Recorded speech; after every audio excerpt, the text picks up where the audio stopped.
first one had up to 3 on the floor, said, what, 30 seconds, yeah, 30 seconds to air. These two of us pulled up one behind him.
Over there.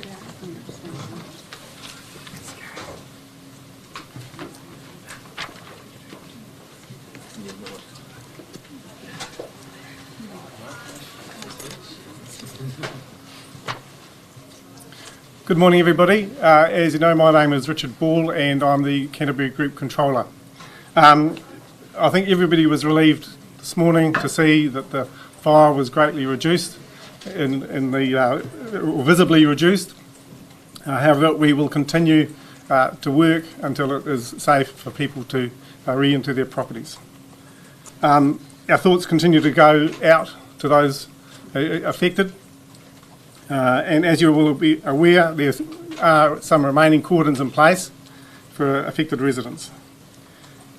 We're now starting to think about the recovery phase and we'll be working with our community during that recovery phase.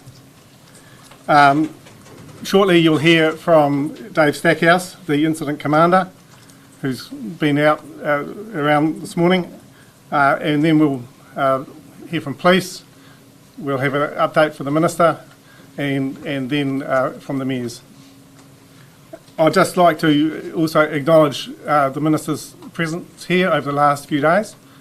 He's been out having a look around, seeing what it's like on the ground, and he's been very supportive and we really appreciate that. Thank you. Over to Dave.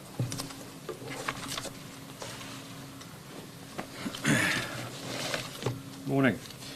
This morning we've just completed an aerial reconnaissance of the fireground. The fireground currently sits at 650 hectares with a 14-kilometre boundary perimeter.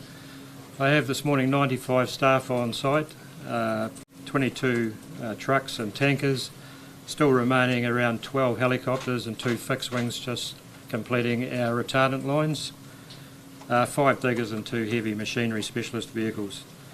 The main emphasis this morning is to strengthen our fire break. I'm around about 70% contained on the fire, very comfortable around Early Valley, Hoonhay Valley, and down towards the lower end of the Dyers Pass Adventure Park area. Areas of concern still for me remain in the Summit Road and top end of Worsley Spur and the top end of Kennedy's Bush, which is where the retardant line has been placed. So the tactics this morning is to still hit it hard with lots of firefighters to continue to strengthen our fire breaks and remove all visible hotspots. I'd like to thank the public last night for their 111 calls. It's good to have the public eye out there, and we were able to respond to those 111 calls efficiently and nullify those threats. I've spent a lot of time planning to try and allow the public to get back to their normality as quickly as possible. I've allowed the roadblocks to be pushed forward into Early Valley and Hoonhay Valley so that most of those residents can return and get back to normal and start their recovery process. And I'm very mindful of the Worsley Spur residents who will be impacted, and I'm trying to get them access back into their properties so they can have some normality around our firefighting operations. But you will be cognizant of the fact that it's still an active fireground and there's still a lot of heavy machinery and helicopters with aerial risks, so I have to weigh that in consideration with public access needs. I've also allowed the contractors and the Adventure Park staff into the areas as well to understand what that looks like for them as far as recovery goes. I'll be doing a planning meeting this afternoon with my firefighting senior staff and my resource coordination centre. We'll be looking at future staffing for the next 48 hours to 72 hours. Then obviously looking, hopefully with the weather conditions being mild easterly today, building to around 20 kilometres an hour, that should assist our firefighting operations. I'd just like to remind the public we're still in a prohibited fire season. Because outside of the threat at the portals, I had to respond to 2 incidents yesterday of significance, and I'd really encourage the public to be mindful of that and not exercise any risk of ignition of fire, and be mindful and be my eyes and ears out there as well, and get those 111 calls in if you see fire or smoke. Thank you. We'll now hear from Ash Tab from the police. Morning, Makoto. I'm Ash Tab, Incident Coordinator for Police.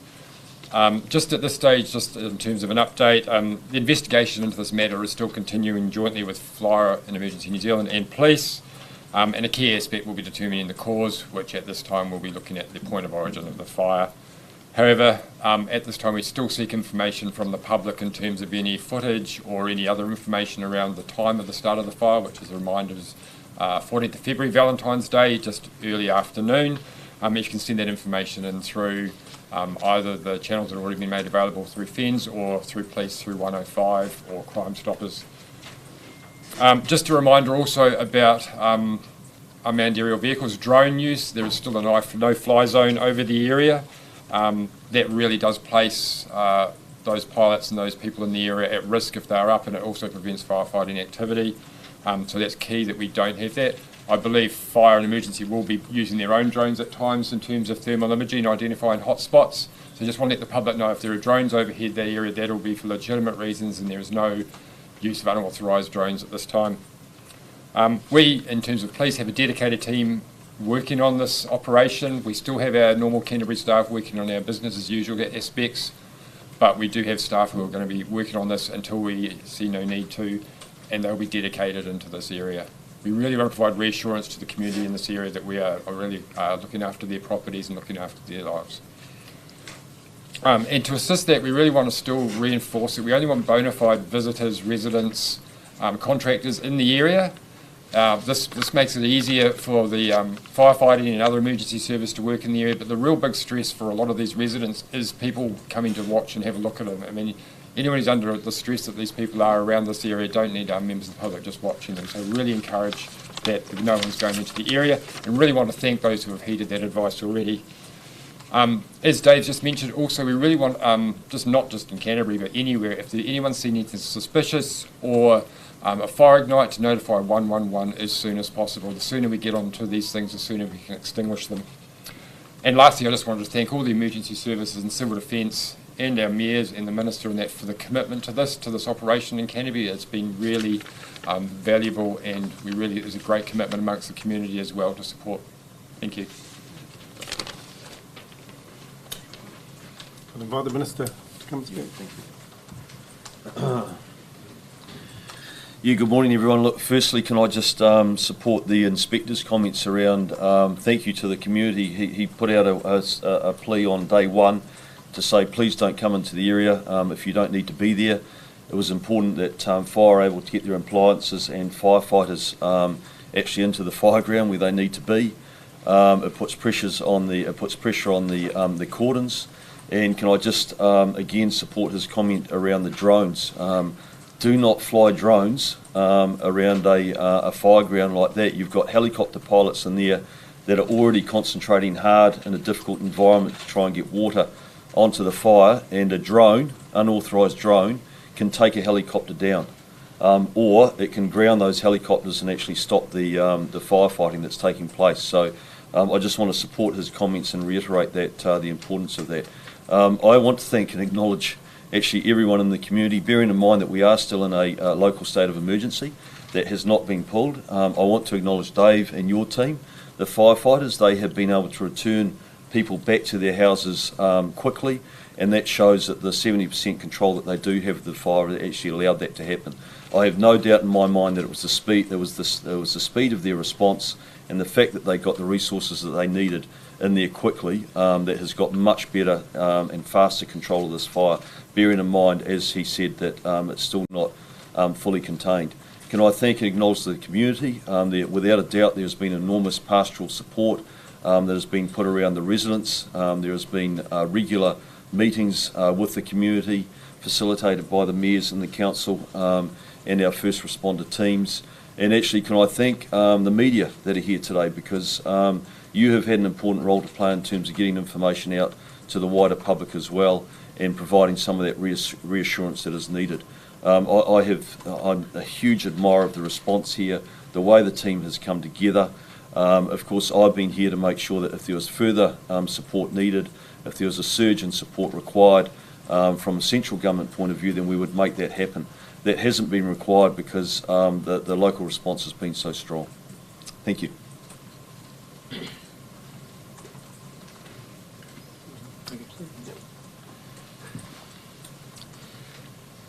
Phil, Sam. I'd like to say, we've been up on site since 6:30 this morning, and it is a lot more comfortable feeling up there than it was yesterday.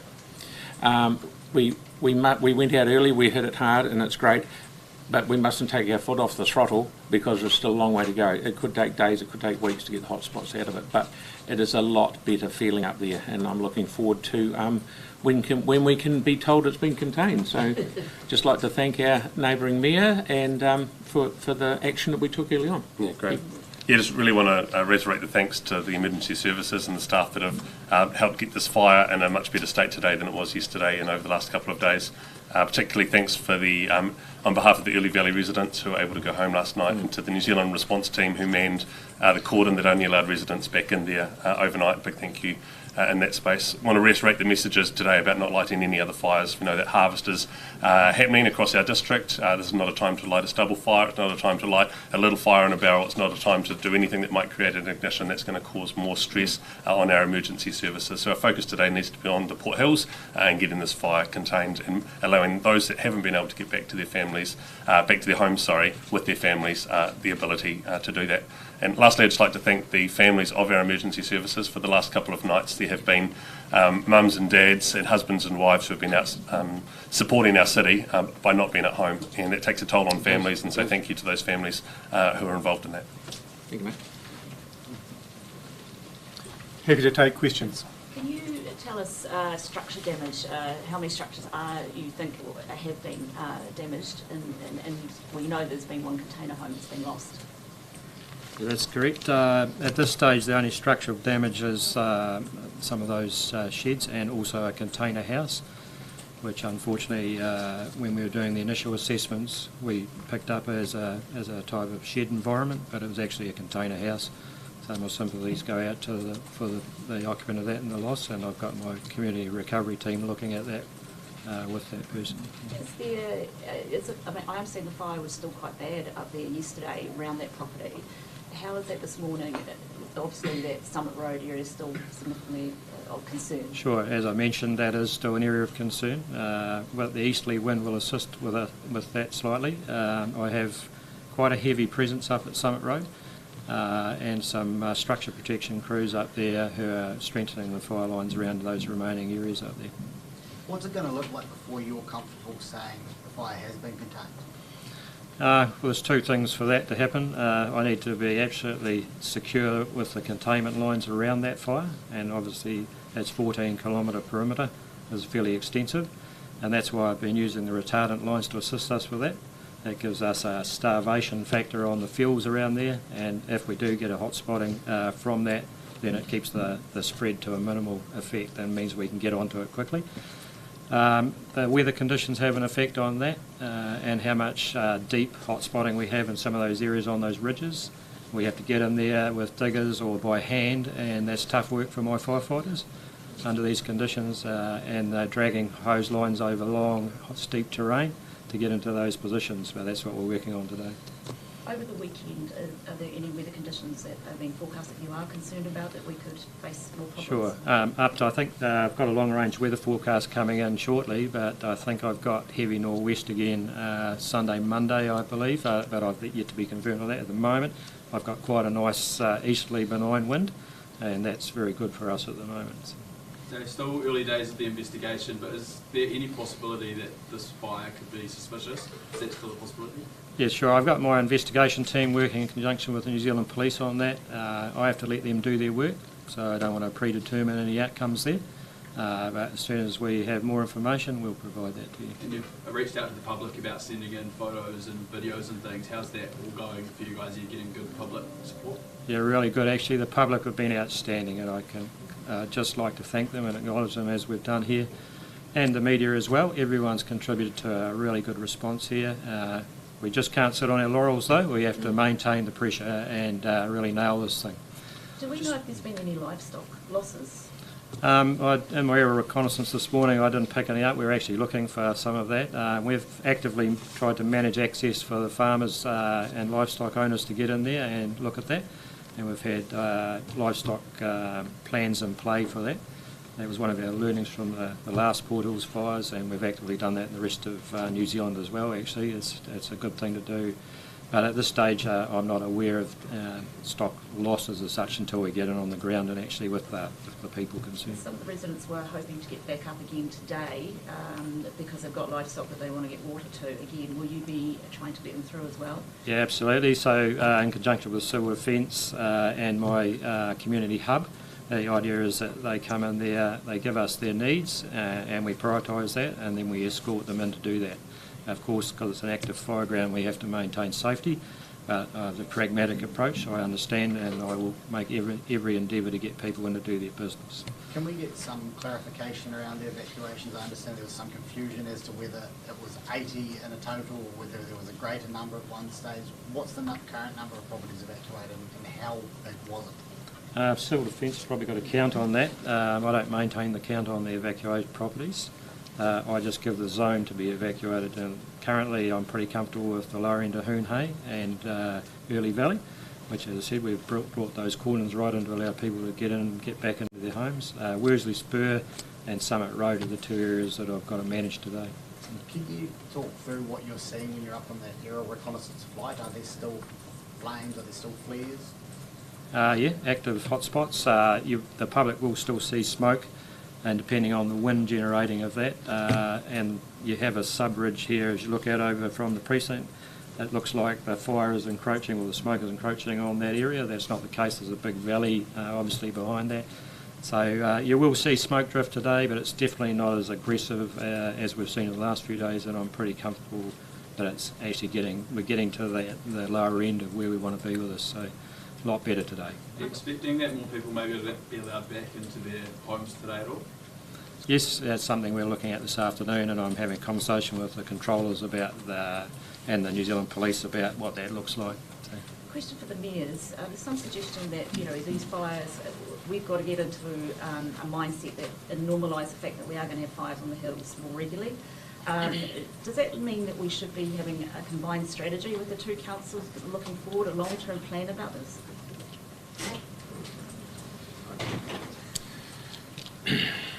We can do all we can to try and stop fires, but the thing that we have to do is be hand in hand and ready to go at the drop of a hat like we were, and that has made all the difference, to let these guys do what they do. But what about a long-term strategy? I mean, these fires are going to occur more and more, particularly with climate change. Do we need a longer-term strategy?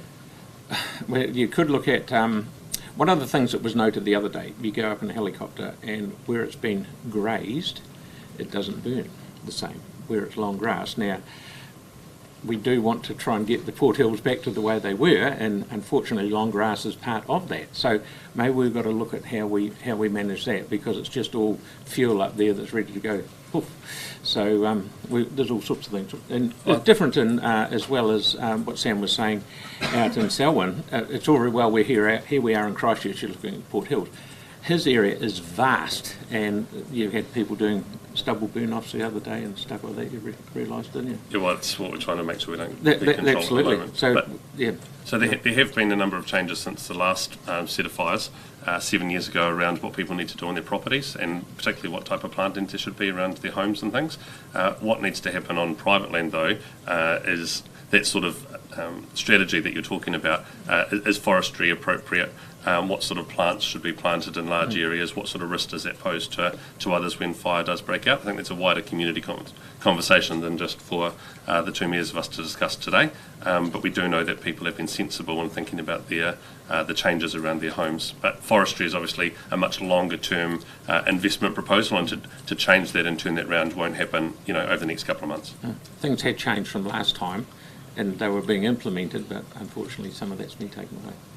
Dave, Wednesday, overnight, Thursday, saw on Facebook some reports of people letting off fireworks sort of in the Kashmir area. Has there been any more sort of instances of that carry on sort of happening over the past few days?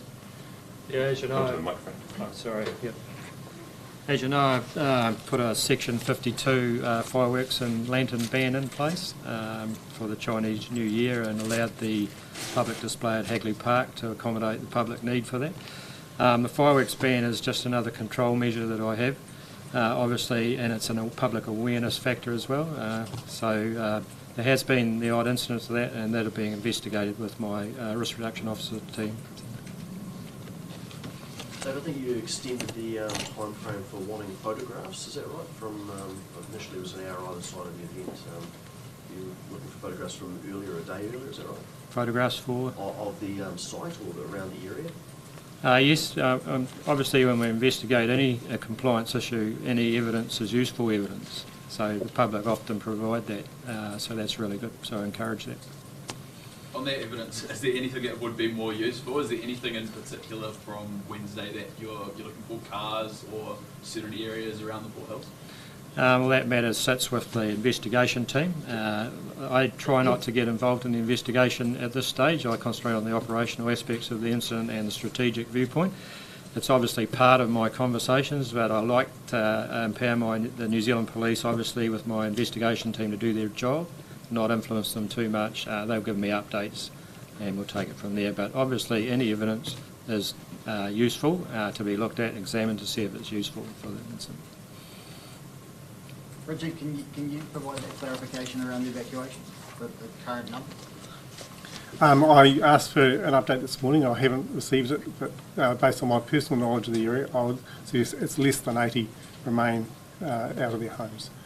With the opening up of the cordons in the Hoonhay Valley and Early Valley, that number should be less than 80.